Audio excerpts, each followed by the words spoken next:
Peradilan Agama di Bawah Mahkamah Agung Republik Indonesia nak itikad untuk mewujudkan pengadilan yang inklusif jika tercapai visi Badan Peradilan yang Agung.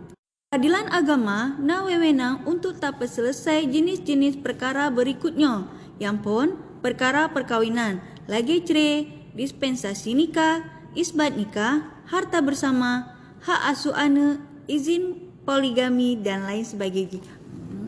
Yang kedua, kewarisan. Yang kelima, wasit, hibah dan wakaf. Yang keempat, zakat, infak dan sedekah. Yang kelima, ekonomi syariah. Dan yang keenam, jinayat khusus untuk Mahkamah Syariah di Aceh.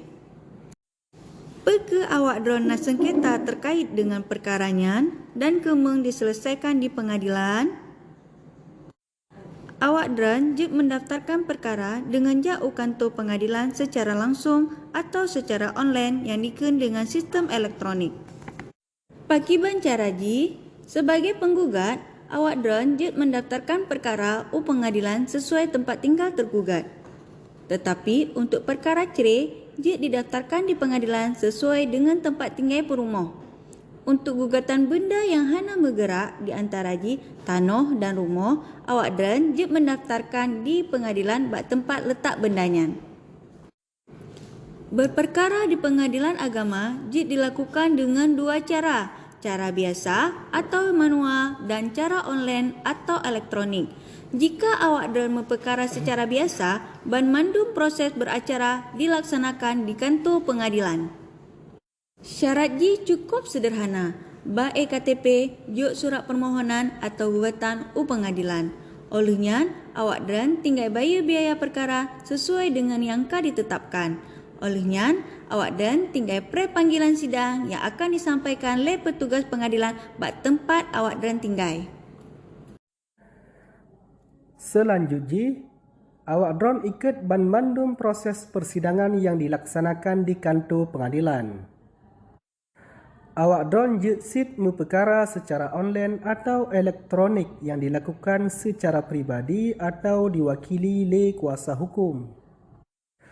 Munyo awak drone diwakili oleh kuasa hukum, maka banmandum proses beracara akan diwakili oleh kuasa hukum drone. Munyo awak drone mendaftar secara pribadi dengan cara elektronik, awak drone harus pegat akun ekor yang dibantu oleh petugas pengadilan.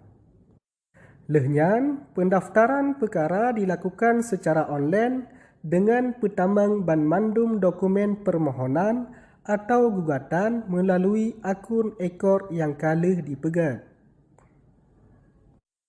Lehnyan, awak drone bayar biaya perkara secara elektronik sesuai dengan tarif yang ditentukan.